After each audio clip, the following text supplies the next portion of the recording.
there are some things that she had to say that I want to believe, and there are some things that she had to say that make me wonder if she has any credibility at all.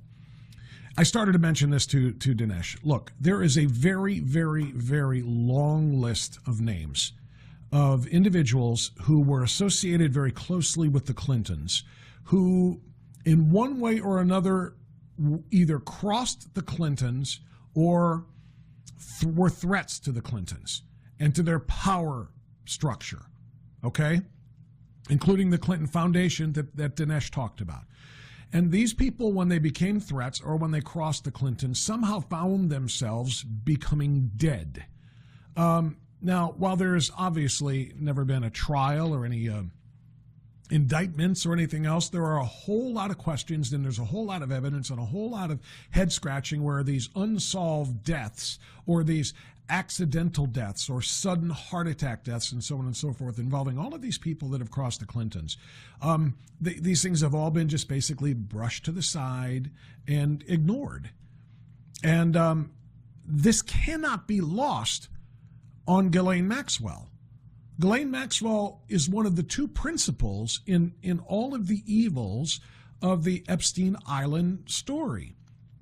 She is serving 20 years because she was convicted of supplying the kids, the young girls, to the island that were abused in we can only just describe as horrendous and decadent and debauched ways by the clients for Jeffrey Epstein.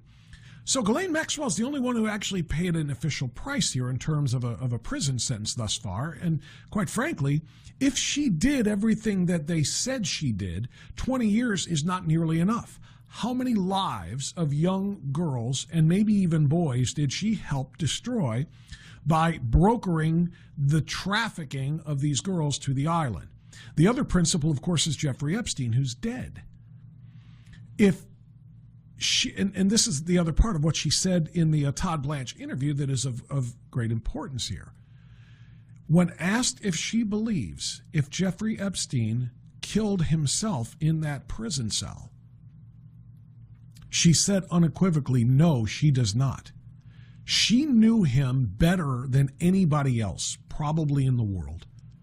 She knew what his mindset was. She knew what his, and I'll use the word character loosely because somebody who traffics in underage girls and making a massive profit on selling them to sick, depraved individuals of great means and of great power in the United States and from around the world has no character, but you do understand the point. She knew his character. She knew him probably inside better than anybody, and she does not believe he would have killed himself. If that's the case, whether she's right or wrong is irrelevant. She believes he was murdered then.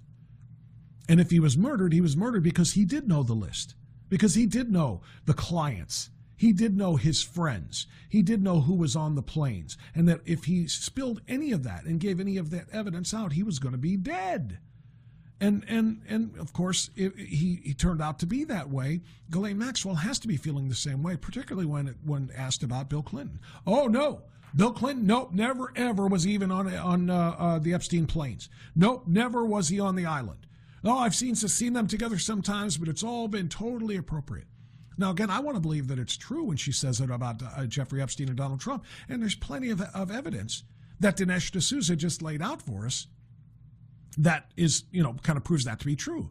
President Trump broke off all contact with Jeffrey Epstein when he knew him before everything, kind of blew up.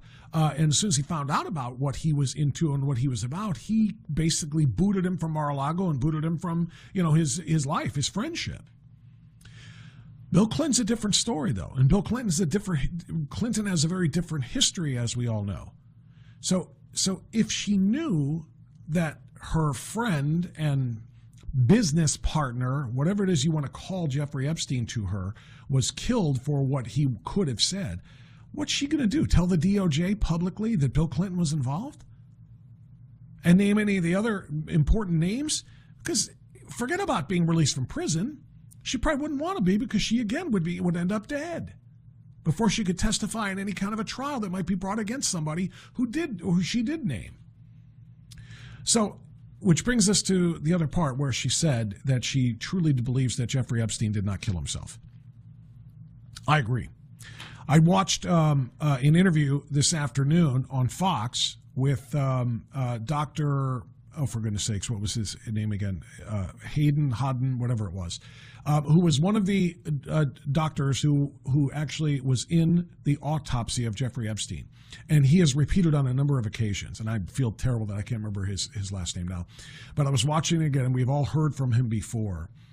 But he reiterated the 3 bone breaks in Jeffrey Epstein's neck indicate a death that was a homicide by strangulation, not a death that would have been by self-inflicted hanging, especially when you consider the neck bones broke, which could only happen in a hanging, and many people have pointed this out, from a significant drop. The kind of hanging you see in a gallows, where you're going to drop 6 feet and the rope is going to jerk and snap the neck.